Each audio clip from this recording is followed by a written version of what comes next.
அறிவுமதி. அறிவுமதின்னு சொன்னதும் டக்குன்னு உங்கள் மைண்டுக்கு வர்றது என்ன? அறிவுமதின்னு சொன்னோடனே ஃபஸ்ட்டு எனக்கு ஞாபகம் வர்றது முரண்பாடு தான். முரண்பாடுனா, நான் 9th 10th படிச்சுக்கிட்டு இருக்க டைமில் கவிப்பேரரசனின் பாணியரை கவர்தல்னு ஒரு புக்கு வந்துச்சு. அதிகபட்சம் ஒரு 15 பக்கம் இருக்கும்னு நினைக்கிறேன். அது தனிச்சுற்றுக்கு வச்ச மாதிரி ஒரு புஸ்தகம். அதில் பெய்யன பெய்யும் மழை புஸ்தகத்தில், வைரமுத்தோட பெய்யன பெய்யும் மழை புஸ்தகத்தில் லாஸ்ட் அதாவது பேக் கவரில் வந்து ஒரு பெரிய குடை பிடிச்சிட்டு ஒரு ஸ்விம்மிங் ஃபுல்லில் வைரமுத்து போகிற மாதிரி ஒரு ஃபோட்டோ இருக்கும். அதை ஃபோட்டோ வச்சு அந்த புக்கு கிரிட்டிசைஸ் பண்ணியிருந்திருப்பார். அதை நான் பார்த்த ஃபஸ்ட்டு கிரிட்டிசைஸ் புக். அது எனக்கு பயங்கர டென்ஷன் ஆகிட்டேன். ஏன்னா கிட்டத்தட்ட அந்த பீரியடில் நான் வைரமுத்தோட அடிப்படையாக இருந்த காலத்தில், தொண்டரடி பொடியாழ்வாராக இருந்த காலகட்டங்களில் இப்படி வந்தோடனே பயங்கர டென்ஷன் ஆகிட்டேன். இத்தனைக்கும் 9th 10th தான் படிச்சுக்கிட்டு இருந்தேன். 2 பேத்துக்குமே லெட்டர் போட்டிருந்தேன்.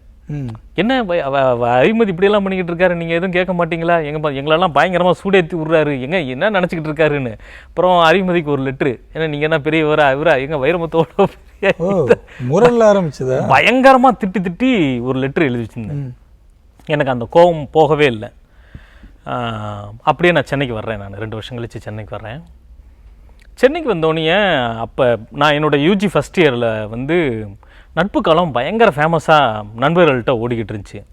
அது வரைக்கும் ஆண் பெண்ணுக்கும் இடையில காதல் தான் இருக்கும்னு, அது காலேஜ் பசங்களுக்கு காதல் தான் இருக்கும்னு நம்பிக்கிட்டு இருந்த எனக்கு அது ஒரு பெரிய ஒரு திறவுகோலாக இருந்துச்சு. அது நிறைய கதவுகளை எனக்கு திறந்து விட்டுச்சு. தொட்டு பேசுவது நட்புக்கு நல்லது, தொடாமல் பேசுவது காதலுக்கு நல்லது, தொடுதலின் வழியே கசிகிற மௌனங்களை யார் மொழிபெயர்ப்பது, காதலனோடு பேசி கொண்டிருந்த போது நான் தாவணியை சரி செய்தேன், நண்பனோடு பேசி கொண்டிருந்த போது அவன் தாவணியை சரி செய்தான்.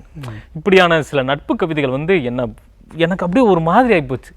அட்டகாசமாக இருக்கும். ஆமாம், ரொம்ப ஆடணும். ஒரு 164 கவிதைகள் சம்திங் ஏதோன்னு நினைக்கிறேன். அப்போ வந்து சாரல்ன்ற பப்ளிகேஷன் சார்பாக அவர் போட்டிருந்தாரு.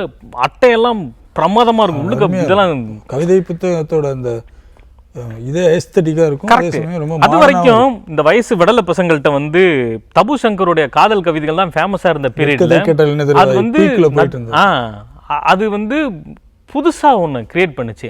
அப்போ தான் நட்புன்ற ஒரு இது எல்லா ஆட்கட்லையும் பரவலாக இருந்த டைமில் இந்த புத்தகம் படித்த பிறகு, சில நண்பர்களோடு நான் பழகின பிறகு அவர் மீது இருந்த கோபம் குறைய ஆரம்பிச்சிச்சு.